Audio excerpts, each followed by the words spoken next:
Hi, everybody, and welcome to the Monday Day After Show. I'm your host, Mr. Moohead. I know a lot of you are probably watching the Guardians getting skunked 0-0. Now, I know that sounds stupid, but it doesn't look like they could have 150 at bats against Scooble the way he's pitching, and they're not going to score a run. They're not even hitting the ball. It's really the only ball that was hit at all was David Fry's ground ball. Everything else has been either a pop up or a strikeout. I mean, just a dominating performance. Matthew Boyd is hanging in there as best he can. So give him credit for that. But you can see that they're running his pitch count up. And when that happens, it's just a matter of time. They're seeing all of his pitches very early on. And when that happens, they're going to start figuring it out. And with the shadows now not going to be an issue, you can see that it's Detroit who has the advantage right now, even though it's a 0-0 game. I'm going to throw this up on my screen just so I have it, because they obviously have a man on first base with one out. And we'll just kind of go at it that way. So, how's everybody doing on the day after? Me, I'm just kind of smiling because everything is pretty much exactly as I figured it would be. With the press conference by Kevin Stefanski, both after the game and then today, it is much of what we figured it would be, which is par for the course, I guess. I wanted to start out the program with an idea. And it's one of the things that bothers me the most. I mean, I don't have any kids, all right? But if I did have kids and they were going to school and they came back with a report card and their report card said, I didn't do well. Yeah, I got a D in math. Oh, D in math. Why? What's up with that? Well, I mean, you got to study a little harder. You got to do what you got to do to get your grade up, and then however much longer the report card would take to come back in, then you could see what progress your child had made. That's the way it was when I was young, and every so often you had a teacher who was a hater who would just score you down. But other than that, I mean, there was a way of quantifying, improvement that you could, show somebody. Well, when you watch Kevin Stefanski in his press conferences, these words will be uttered over and over again. I have to be better. I have to be better.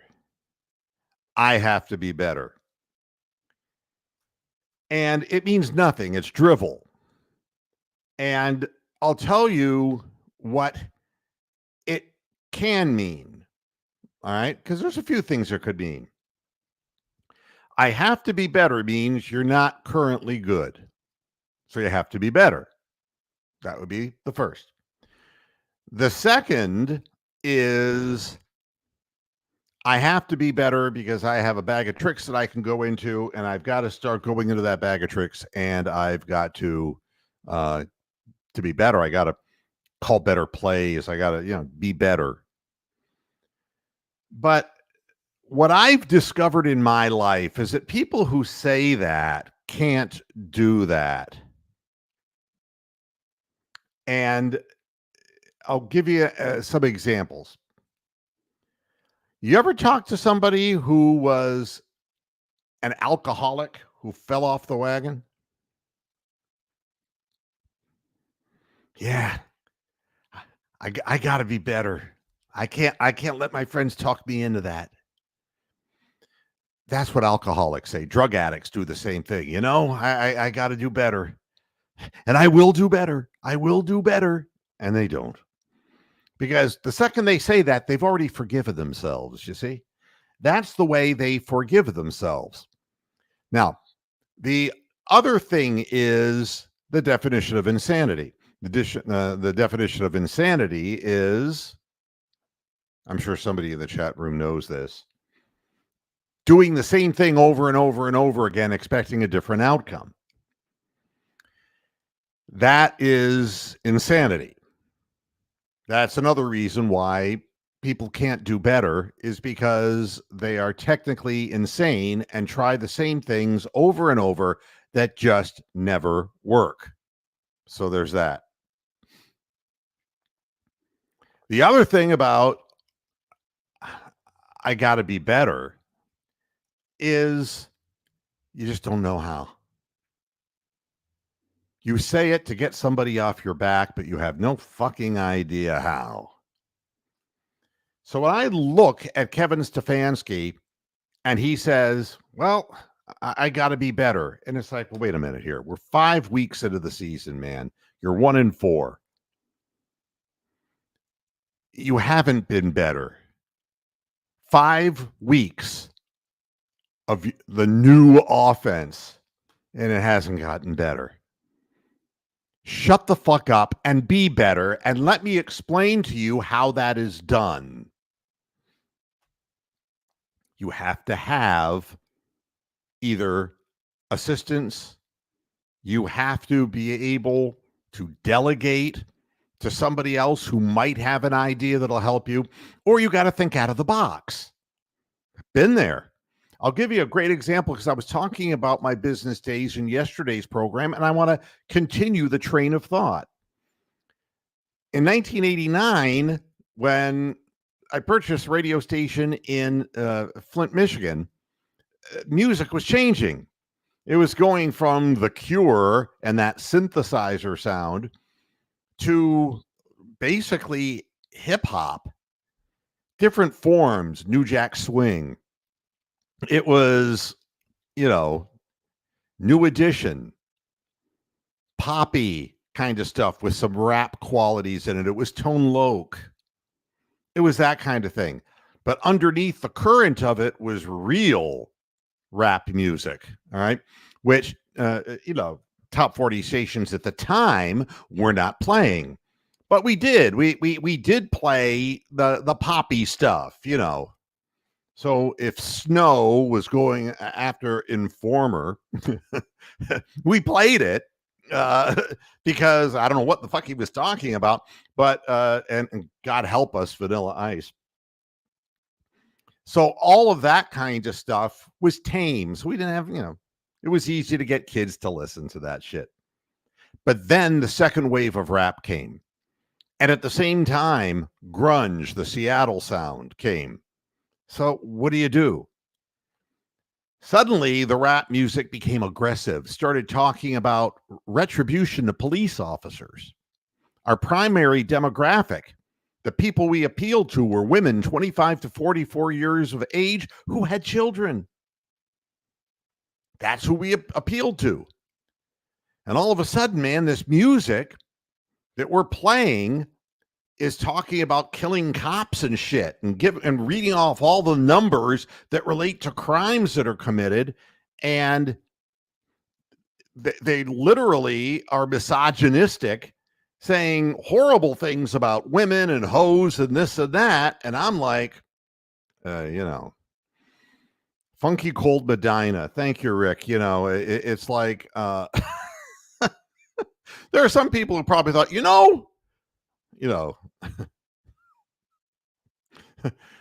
I went to the high school. I was one of the bees. Funky Cold Medina. Yeah. Yeah, I know. A lot of RIPs. I know. Yeah. Print man. Good print man. Yeah. At any rate. So it goes. Music changes. And I had a decision I had to make. We had a lot of teen listeners, but mothers were telling their kids, don't listen to this shit. And I was hearing echoes of it on the street. And something happened, and that one event made me change everything about the programming of the radio station. Happened in Norfolk, Virginia. It happened at a concert that was being put on that evening by Naughty by Nature. You might remember Treacherous Tretch.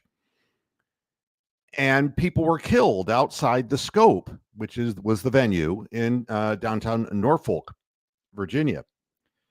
Young people were stomped to death and beaten to death.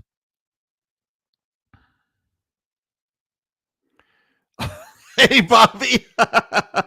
Well, I'm not even paying attention to what's going on. Oh, it's the end of the fourth and it's 0-0. Oh, you're fine. We're not even getting a whiff of Scooble, so don't worry about that, buddy. This is going to be 1-1 in a heartbeat going back to Detroit. So I immediately saw this, and the very next day I said, we're cutting it all off the air. My program director went apeshit. He goes, what are you talking about? I said, get rid of the fucking hard rap music. Get rid of it. That's not a message I want to be associated with. That's not what we stand for. We're standing for having fun, have a good time, whatever. But we can't obliterate our primary demographic. And there you go. The Browns have destroyed their primary demographic, which were Browns fans. Oh, wow, Bobby, have a good time at the game. Have a hot dog for me. I can't eat that no more. So changes were made, and it didn't hurt the radio station, and everything went fine and dandy. But you have to think out of the box, because we were trained, you play all the hits. You play all the hits. Well, sometimes you have to change up your line of thinking. And that's the way that you move ahead when you're stuck. It's like being stuck in a box. The way you know you're stuck in a box is simple. You can't see out of it to see how to get out of it. And that is where Kevin Stefanski is. And this is the box he can't get out of. He cannot think through a different way of approaching his job. So when they asked him, is there a chance there's going to be a change of quarterbacks right after the game? He said, no, there will not be a change of quarterbacks. And he kind of doubled down on it today, where he said, it's not just one guy. It's not just one guy. We're not going to do that. It's everybody, and myself included, and I got to be better. And he starts saying, I got to be better again. He can't be better because he's locked up here. He doesn't have any peripheral vision. He's out of ideas. So a press member asked him, what about the possibility of your offensive coordinator calling the plays? And he said, again, I'll say, it's not just one person. And he starts repeating himself over and over and over. It's then they asked him, is the decision to continue playing Deshaun Watson, is that solely your decision, or is there something in the front office? Well, yeah, me and Andrew Berry, we talk about it. And then the other person follows up, no, I mean, Jimmy Haslam. And you could see the look on Kevin's face. I don't want to go here. I don't want to go here. I got to be better. I got to be better. I got to be better. You bet your ass Jimmy Haslam's telling him what to do, because he doesn't know what the fuck to do himself. And there's nobody to delegate to. Andrew Berry can tell you how to invest your money, but he doesn't know. He's the one who's brought these lousy players in. And if you want to believe in the 11 men on each side, blah, blah, blah, blah, it's more than just one person. Well, all of our people are either injured or they suck. So any way you look at it, the way that the front office is doing their business and the way that the plays are being called, they don't work. The players are not effective, especially offensively. And the defense just gets worn out. It's 3 and out, 3 and out, 3 and out. Not even first downs. It's that bad.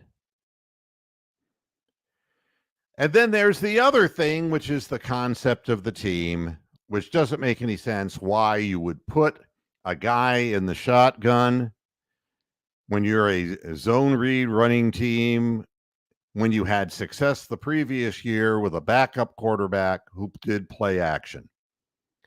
And again, it's not just one guy. I'll agree with that.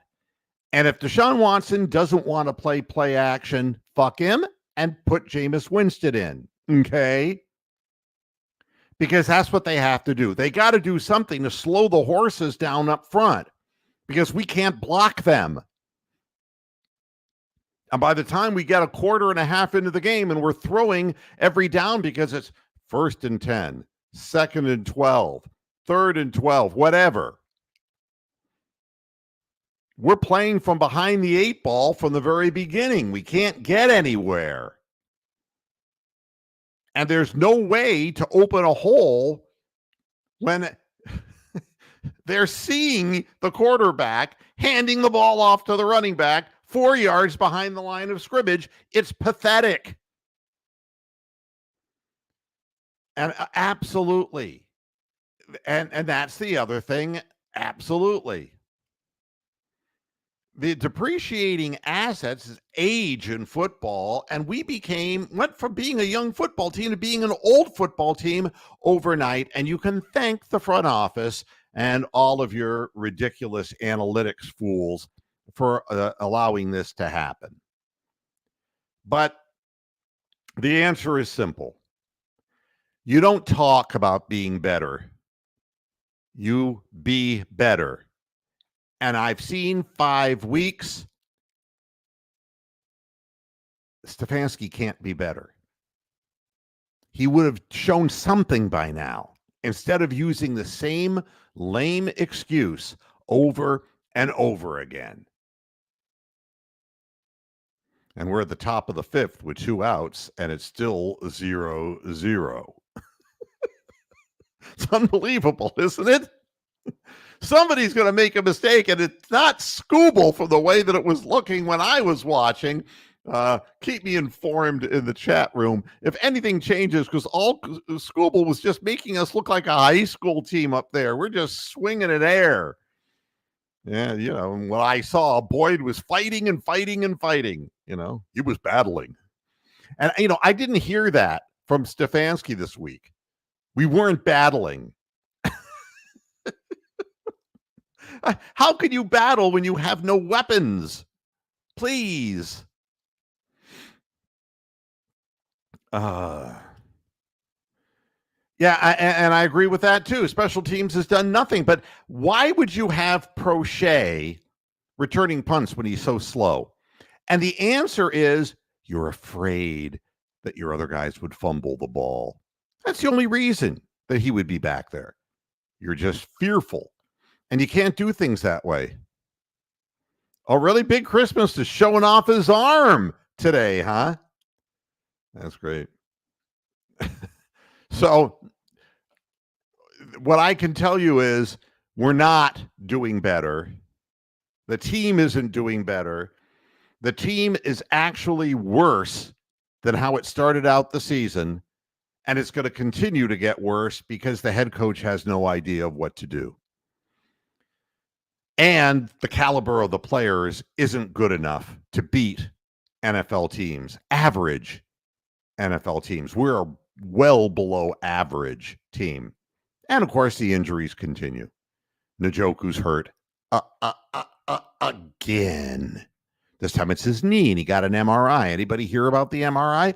Well, he's battling. He's battling. We're going to try to get him back. He might be ready. Now, like Jack Conklin's going to be ready. He's going to be ready for his funeral at the rate the whole fucking thing's going. So Cade Smith, they did the 4 2/3 innings thing again. I take it. That's what it looks like. 4 2/3 innings because the pitch count was going up for Boyd, and that's what they did last time. This is very early for Cade to be in the game. So that's kind of an interesting thing. Cade has been fantastic, but they're very early to put him in. And thank God it's not Eli Morgan. It's like, no! So uh, the more I look at the situation with the Browns, nothing's going to change. Nothing's going to get better. And there's no reason why it will get better. And no, it's not Deshaun Watson. The offense, there's nobody open. There's no pass protection. There's nothing. There's absolutely no concept here. Nobody knows who they're supposed to be blocking. Nobody knows what their assignments are. And worse yet, on defense, people don't know what their assignments are either. And Rick May, our statistician, says 46 strikes and 26 balls.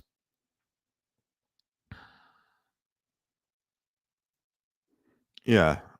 And I don't believe this either. I believe you don't respect him, Amsterdam, but the fact of the matter is that fits the MAGA narrative, or whatever you want to call it, which is just the conspiracy theory thing. You don't know that.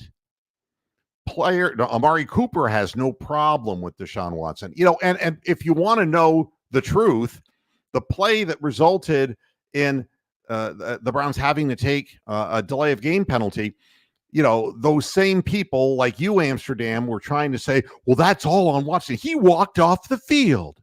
Instead of running the play, he walked off the field. And you probably believe that, don't you? But it's not true. There were 12 men on the field. You can't have an important situation, an important down, and people don't know who's supposed to be on the field and who isn't. That's the head coach.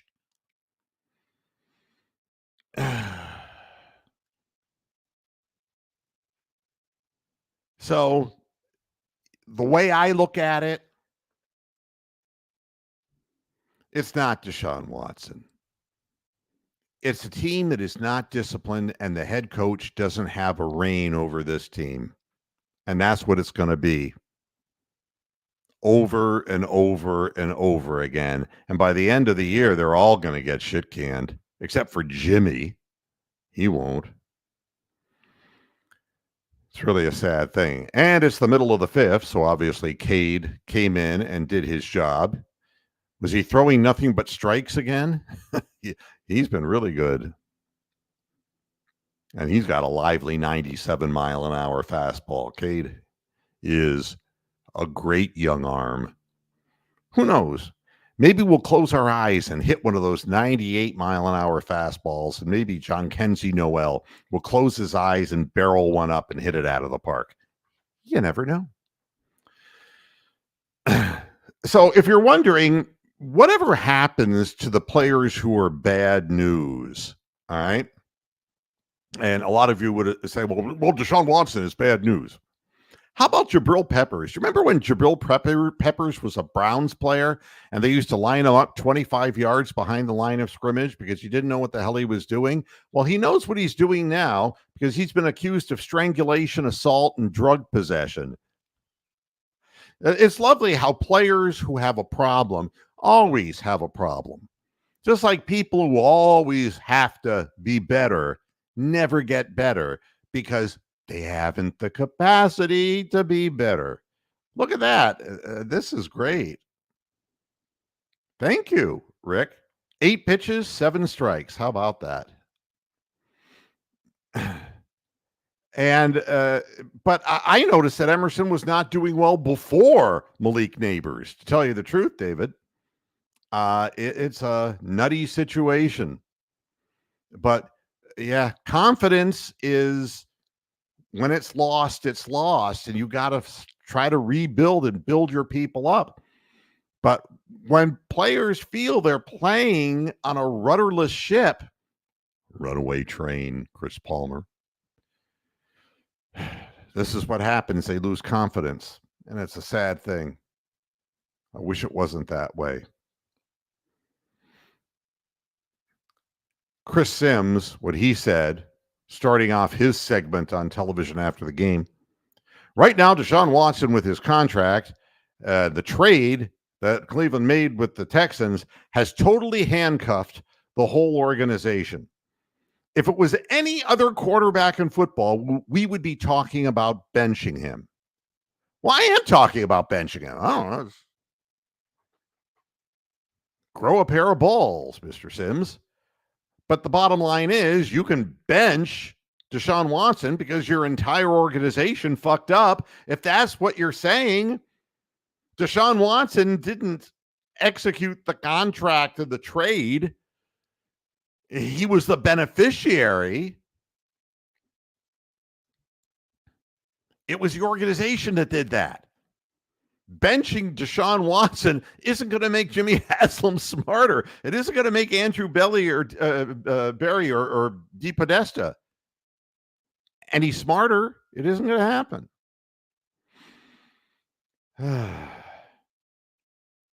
So there's no doubt that the circumstances of bringing in Deshaun Watson was a bad idea that gave up our present and our immediate future. It's one of the worst front office and management decisions that I have seen in Cleveland. And I've seen a lot of them, but this one is so close to the rebuild that got us to this point and then gone just like that.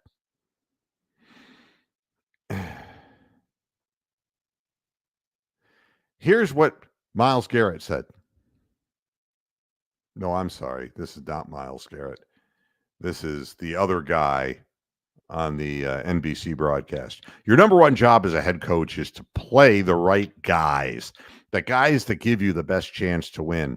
You can't watch the Cleveland Browns and say, this guy gives you the best chance to win, because we don't have any guys. It's all front office, the decisions they made. It's a weak team. It's a bad roster.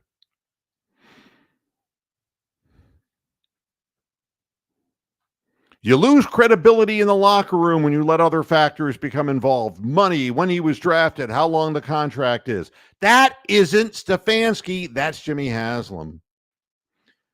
He's got to sit back and take courage, Kevin Stefanski, and say, what's the best thing for our team?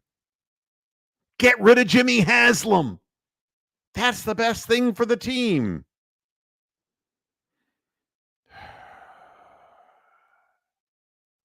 Unbelievable. Hey, we have a guy on second? Who's on second? Did Nails make contact? Oh, wait a minute. We have been on first and second. What's going on? Oh, Big Christmas was hit by a pitch before he could close his eyes and drill the ball. And now we have Mr. Jimenez. So I guess Naylor hit a double, is what I'm guessing based on the conjecture in the chat room. Ah, good. Hey, we're not going to get no-noed. That's a good thing. Keep me up on what's going on in the game. This is actually, we got two men on base. And if a guy hits a broken bat single, even with Naylor on second, we could score a run. There is that possibility, folks.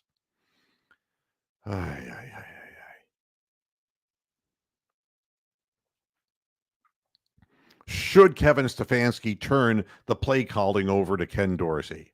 Yes. Kevin Stefanski's had 5 weeks. 5 weeks of the offense stinks. That's what it is.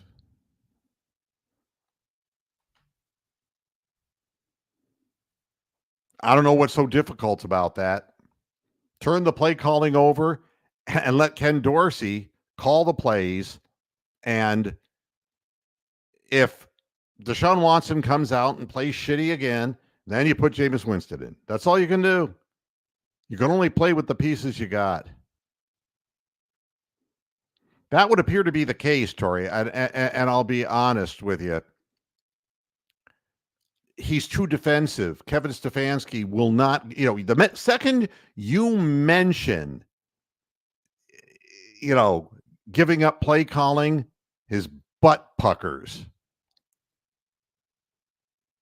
You can see it in his face. No. He goes Don Knotts. Andy.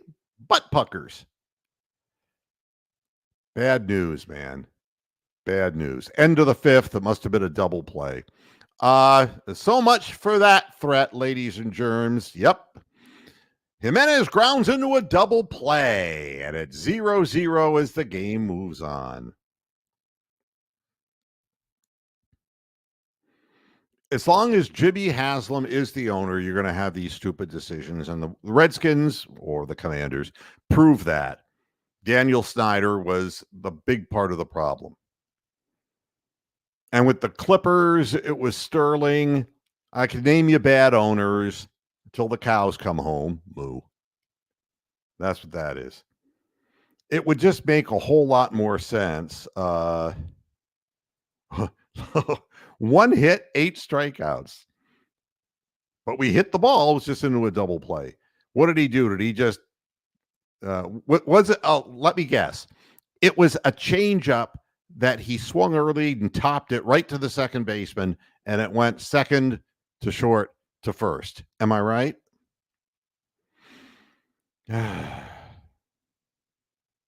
God. But Ken Dorsey will just get blamed. That's the way it always works anyway. I don't think I would want to call anything from the list of plays that Kevin Stefanski has assembled. I don't think there's a good one in the bunch because we have to assume that he has tried something different over 5 weeks of football. You would assume. It all looks the same to us, but he has to have tried. So I got to think it's a bozo playbook, a bozo scheme, the whole thing.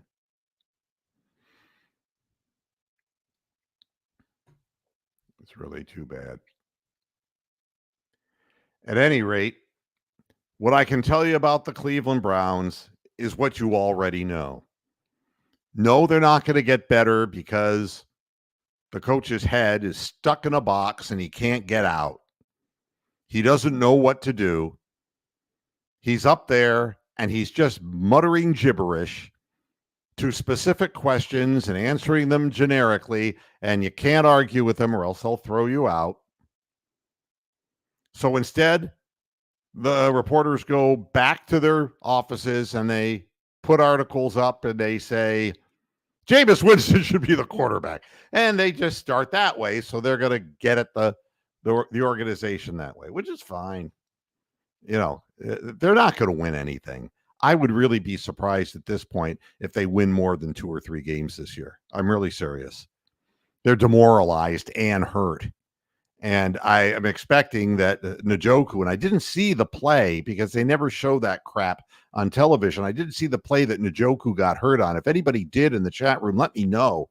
I just didn't see what happened. I never saw him down and being carried off the field or anything like that. So I just don't know what happened. But a number of players, including Posick, was also out of the game. That I heard, and he was down on the field. But we're going to find out there.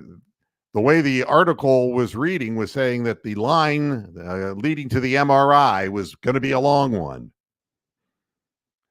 Sure. I told you.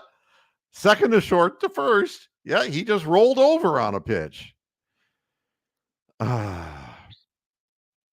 That's why it's important to fire the front office people now, because we will be one of the top 3 picks, and you have to get qualified people in to make that decision because the people we have are not qualified, and they will pick the wrong person.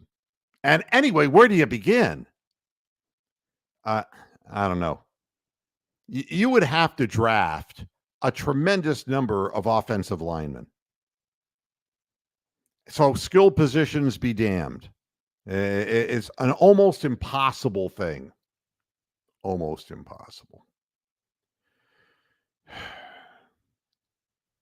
Not just us getting injured. Dax Hill, who's cornerback for the Bengals, he's torn ACL, gone for the year. You know, if you want it, as they say, by the numbers, 1 of 13 third down conversions, and that was with 46 seconds left to go in the game by Jameis Winston. Yeah, exactly right. We don't have smart players, but they're not fast, they're not smart, and they don't have good hands. They don't have good field vision. I'm trying to figure out just why we drafted these people. Our guys look like they're stuck in mud compared to the other teams. It's just like the old Browns 0-16 and 1-15 teams. They're just stuck in mud. I just don't understand it. Now, if you do that, I will never watch a Browns game again. So don't even utter that into a possible situation. No, I forbid that. 3.6 yards per play. That's right. 7 more sacks of the quarterback. 9 more penalties. We've got to be better. I got to be better. Then why do we have like fucking double digit kinds of penalty games week after week after week for 5 games in a row? Why?